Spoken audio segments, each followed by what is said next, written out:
नमस्कार दोस्तों, YouTube channel Ravi LLB में आपका स्वागत है। आज के वीडियो में हम छेड़छाड़ कानून और उससे संबंधित सजा के प्रावधान के विषय में जानकारी देने वाले हैं। महिलाओं के साथ होने वाली छेड़छाड़ या उत्पीड़न के मामले जब भी कानूनी तौर पर दर्ज होते हैं तो पुलिस अक्सर ऐसे मामलों में आरोपी के खिलाफ धारा 354, 354A, 354B, 354C व 354D के तहत मुकदमा दर्ज करती है। आज की वीडियो में हम इन सभी धाराओं के विषय में विस्तार से जानेंगे और यदि अभी तक आपने हमारे चैनल को सब्सक्राइब नहीं किया है तो चैनल को सब्सक्राइब कर लीजिए और बेल नोटिफिकेशन को प्रेस कर लीजिए ताकि आने वाली नई वीडियो मिले आपको सबसे पहले। तो आइए शुरू करते हैं। भारतीय दंड संहिता की धारा 354 का इस्तेमाल ऐसे मामलों में किया जाता है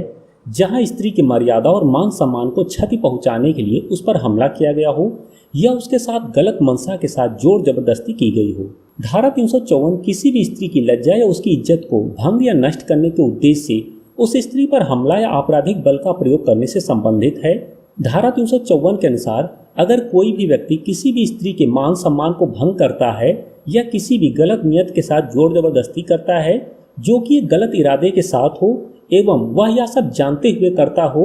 और वह व्यक्ति किसी प्रकार की छेड़छाड़ करता है या उसे गलत नज़रों से देखता है या फिर गलत तरीके से स्पर्श करता है तो ऐसे व्यक्ति का यह कार्य भारतीय दंड संहिता की धारा 354 के अनुसार अपराध माना जाएगा।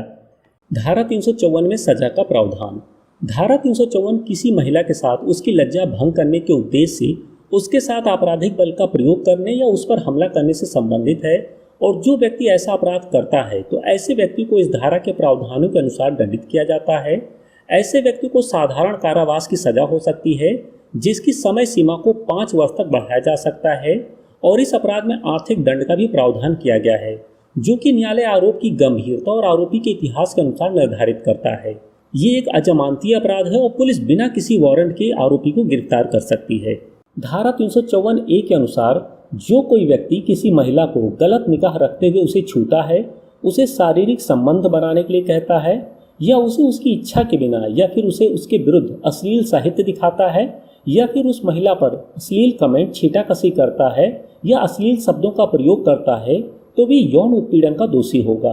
और उसे किसी एक अवधि के कारावास के लिए जिसे 3 वर्ष तक बढ़ाया जा सकता है या फिर आर्थिक दंड या दोनों से दंडित किया जा सकता है। धारा 354B निर्वस्त्र करने के आशय से स्त्री पर हमला या आपराधिक बल का प्रयोग। धारा 354B के अनुसार कोई व्यक्ति किसी स्त्री को सार्वजनिक स्थान पर उसके वस्त्र उतारने की कोशिश करता है, बलपूर्वक उतारता है या फिर उस स्त्री को निर्वस्त्र कर देता है या फिर उसे निर्वस्त्र होने के लिए बाध्य करता है तो ऐसे व्यक्ति को भारतीय दंड संहिता की धारा 354B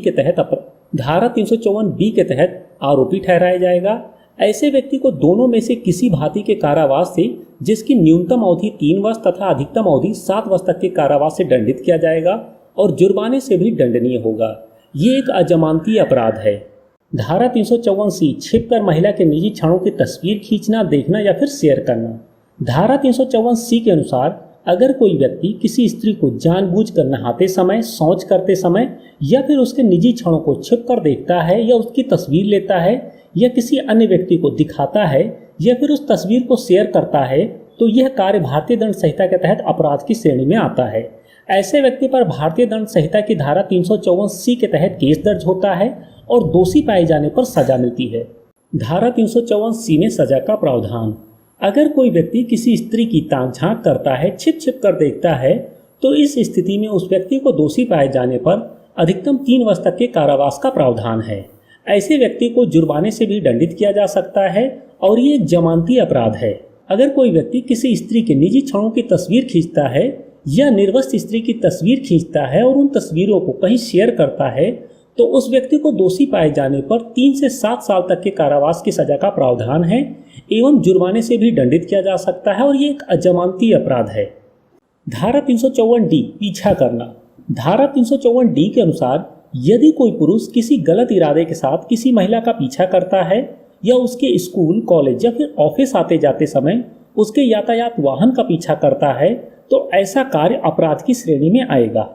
अगर कोई व्यक्ति किसी महिला को सोशल मीडिया, इलेक्ट्रॉनिक संसूचना का प्रयोग करके उसको इंटरनेट के माध्यम से फेसबुक, इंस्टाग्राम जैसे सोशल मीडिया का प्रयोग करके बार बार किसी युवती या महिला को मॉनिटर करता हो एवं संपर्क करता है या फिर संपर्क करने की कोशिश करता है तो ऐसा कार्य धारा 354D के तहत अपराध माना जाएगा। लेकिन कोई व्यक्ति जो पुलिस, सीबीआई, रॉ या फिर किसी डिफेंस में हो और ऐसा व्यक्ति किसी केस से संबंधित जांच के दौरान किसी स्त्री को फॉलो करता हो तो भी इस धारा के अंतर्गत नहीं आएगा, क्योंकि ऐसे व्यक्ति अपने कर्तव्यों का निर्वहन करते हुए ऐसा कार्य कर रहे होते हैं। धारा 354D में सजा का प्रावधान। धारा 354D के तहत दोषी व्यक्ति पहली बार ऐसा करते हुए पाए जाने पर 3 साल तक की सजा या जुर्माना अथवा दोनों से दंडित किया जा सकता है तथा ये जमानती अपराध है। यदि दूसरी बार उसी व्यक्ति द्वारा ऐसा करते हुए पाया जाता है तो उसे 5 वर्ष तक का कारावास या जुर्माना या दोनों से दंडित किया जा सकता है और ये गैर जमानती अपराध होगा।